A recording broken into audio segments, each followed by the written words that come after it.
नमस्कार दोस्तों, आप सभी का अभिनंदन करती हूँ अपने YouTube चैनल पर। दोस्तों, आज हम सुनेंगे आषाढ़ मास महात्म्य की आगे की कथा।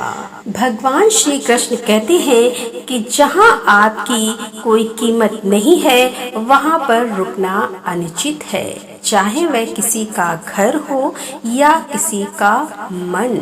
श्री ब्रह्मा जी ने कहा कि नारद, गोदावरी गंगा में कार्तिकेय जी का एक तीर्थ है जो बहुत उत्तम है।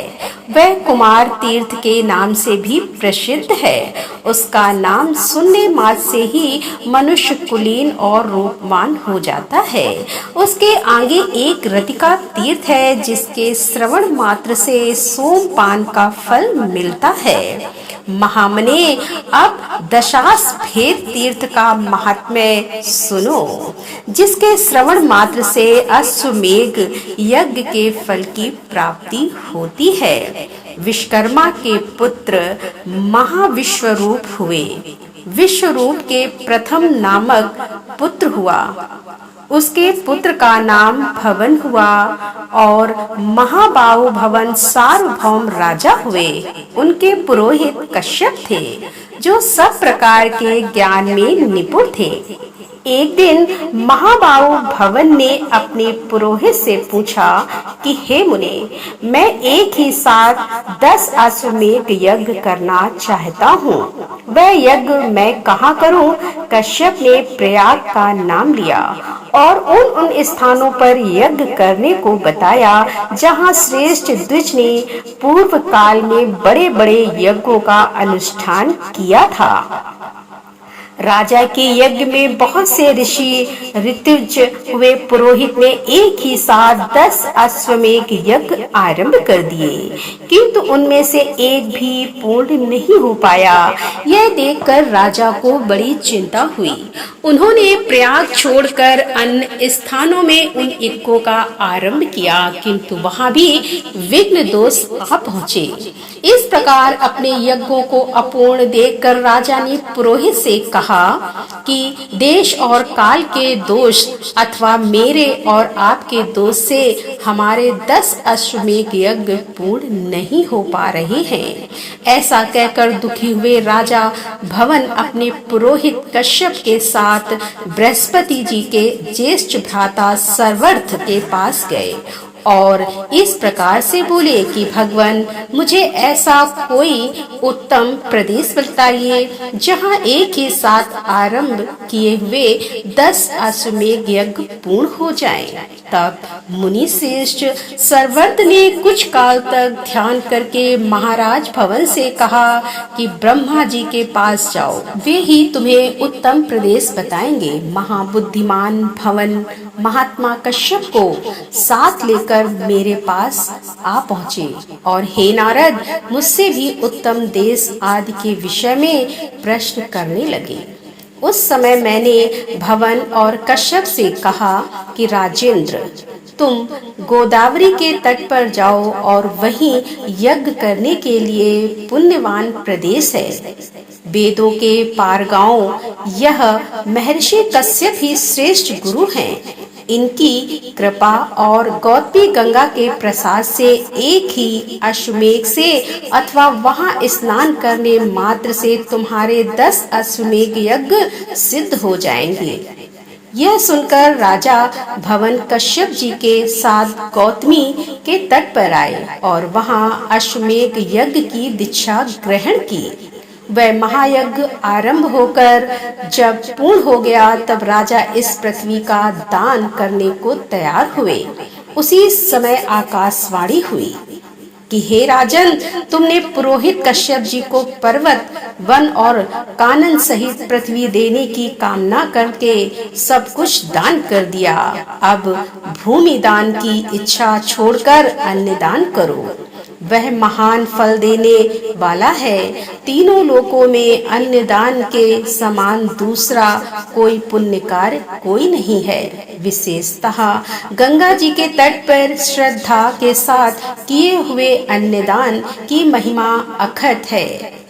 तुमने जो प्रचुर दक्षिणा से युक्त यह अश्वमेध यज्ञ किया है, इससे तुम कृतार्थ हो गए हो। अब इस विषय में तुम्हें अन्यथा विचार नहीं करना चाहिए। तिल, गौ, धन, धान्य जो कुछ भी गोदावरी के तट पर दिया जाता है वह सब अच्छे हो जाता है। यह सुनकर सम्राट भवन ने ब्राह्मणों को बहुत सा अन्नदान किया।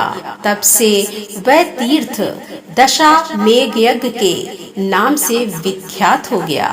वहाँ स्नान करने से 10 अश्वमेध यज्ञों का फल प्राप्त हो जाता है।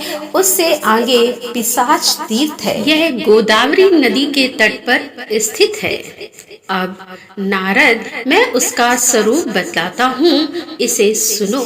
हे मुनि श्रेष्ठ, ब्रह्मगिरी के पार्श्व भाग में अंजन नाम से प्रसिद्ध एक पर्वत है। वहाँ एक सुंदरी अप्सरा श्राप भ्रष्ट होकर उत्पन्न हुई। उसका नाम अंजना था। उसके सभी अंग तो बहुत सुंदर थे, किंतु मुंह उसका पानरी का था। केसरी नामक श्रेष्ठ वानर अंजना के पति थे। केसरी के एक दूसरी भी स्त्री थी जिसका नाम अद्रक था। वह भी श्राप भ्रष्ट अप्सरा ही थी।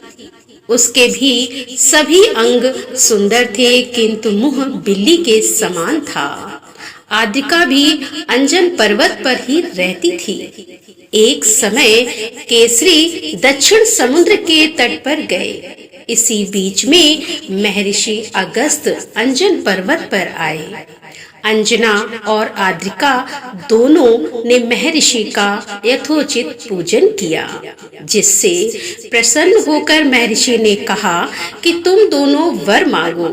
तब वे कहने लगे कि हे मुनिवर, हमें ऐसे पुत्र दीजिए जो सबसे बलवान, श्रेष्ठ और सब लोगों का उपकार करने वाले हों। तथास्तु कहकर मुनि श्रेष्ठ दक्षिण दिशा में चले गए। कुछ काल के बाद अंजना ने वायु के अंश से हनुमान जी को जन्म दिया और आद्रिका के गर्भ से रीत के अंश से पिशाच का राजा अदर उत्पन्न हुआ। इसके बाद उन दोनों स्त्रियों ने उक्त देवताओं से कहा कि हमें मुनि के वरदान से पुत्र तो प्राप्त हुए, किंतु इंद्र के श्राप से हमारा मुख रूप होने के कारण सारा शरीर ही विकृत हो गया है। इसे दूर करने के लिए हम क्या उपाय करें, इसे आप दोनों बताइए। तब भगवान वायु और नरपति ने कहा कि गोदावरी में स्नान और दान करने से तुम्हें इस श्राप से छुटकारा मिल जाएगा। ऐसा कहकर वे दोनों वहीं अंतर ध्यान हो गए। तब पिशाच रूपधारी अदर ने अपने भाई हनुमान जी को प्रसन्न करने के लिए माता अंजना को लाकर गोदावरी में स्नान कराया। इसी प्रकार हनुमान जी भी अद्रक को लेकर गौतमी गंगा के तट पर आए। तब से वह पैसा और अंजनी तीर्थ के नाम से विख्यात हुआ। वह समस्त अविष्ट वस्तुओं को देने वाला सुख तीर्थ है। ब्रह्मगिरी से 53 योजन पूर्व की ओर माजार तीर्थ से आगे हनुमत तीर्थ और वृषा कपि तीर्थ है। इसके आगे फैना संगम तीर्थ बतलाया है, जो कि समस्त कामनाओं को पूर्ण करने वाला है। उसका स्वरूप और फल उसी के प्रसंग में बतलाया जाएगा।